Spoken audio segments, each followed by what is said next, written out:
आणि मी तर ज्यावेळी ते भेटले त्याने बोलले की साहेब दरवर्षी येत चला, तुम्हाला किमान माहीत तरी पडलं असेल. अशावरती टार्गेट ठेवून हे आरोप करण्यात आलेत असं स्पष्ट मत आमचं. याला कारण असं आहे की आपण मीडिया पण तिकडे उपस्थित होता, आम्ही सर्वजण तिकडे होतो.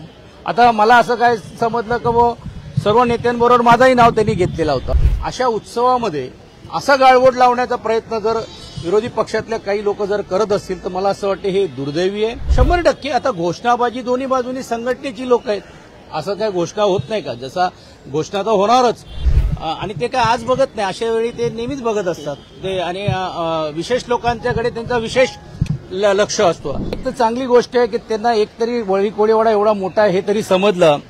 आणि मी तर ज्यावेळी ते भेटले त्याने बोलले की साहेब दरवर्षी येत चला, तुम्हाला किमान माहीत तरी पडलं असेल. परंतु कालचा जो प्रकार घडवण्याचा प्रयत्न काही लोक जे आज करतायत किंवा काल रात्री करण्याचा प्रयत्न केला, आपल्याला सर्वांना माहिती आहे की सिद्धेश शिंदे एक अत्यंत हुशार, एक सक्षम आणि एक युवा संघटनेमध्ये काम करणारा कार्यकर्ता आणि एकदम सौम्य भाषेमध्ये बोलायचं जर झालं तर एक सर्वसामान्य लोकांना आणि युवकांना प्रेरणा देण्याचं काम तो करतोय.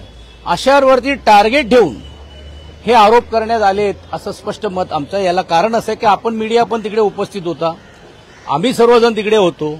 आता मला असं काय समजलं की सर्व नेत्यांबरोबर माझंही नाव त्यांनी घेतलेला होता की हेही आम्ही पाहिले पाठी ओळून.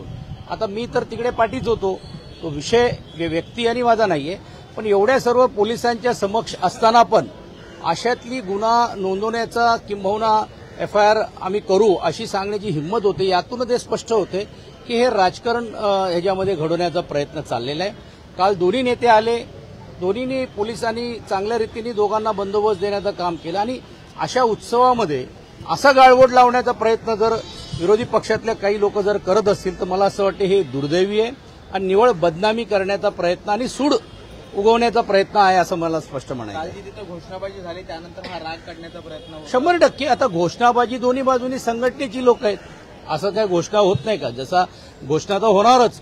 आता घोषणा काय दिली, कोणी दिली, काय दिली हा नंतरचा भाग आहे.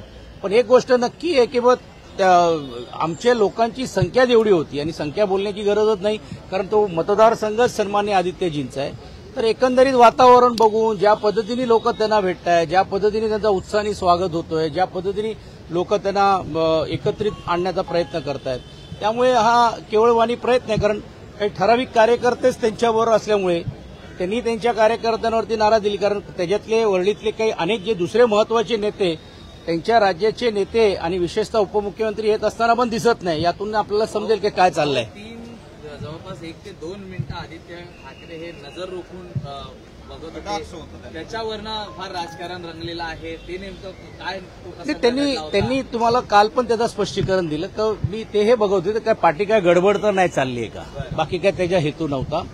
आणि ते काय आज बघत नाही, अशा वेळी ते नेहमीच बघत असतात ते. आणि विशेष लोकांच्याकडे त्यांचा विशेष लक्ष असतो. आणि एबीपीकडे बघा काय म्हणतात ते, उघडा डोळे नीट आणि बघा नीट असं असल्यामुळे तुम्ही ते बघण्याचा जरी प्रयत्न जरी केला असेल तरी देखील काय त्याचा वेगळा अर्थ काढू नका.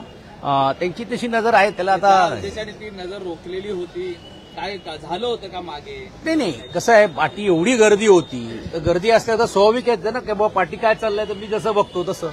प्रत्येकाची बघण्याची वेगवेगळी स्टाईल असते, ते आपल्या स्टाईलनी बघितलं.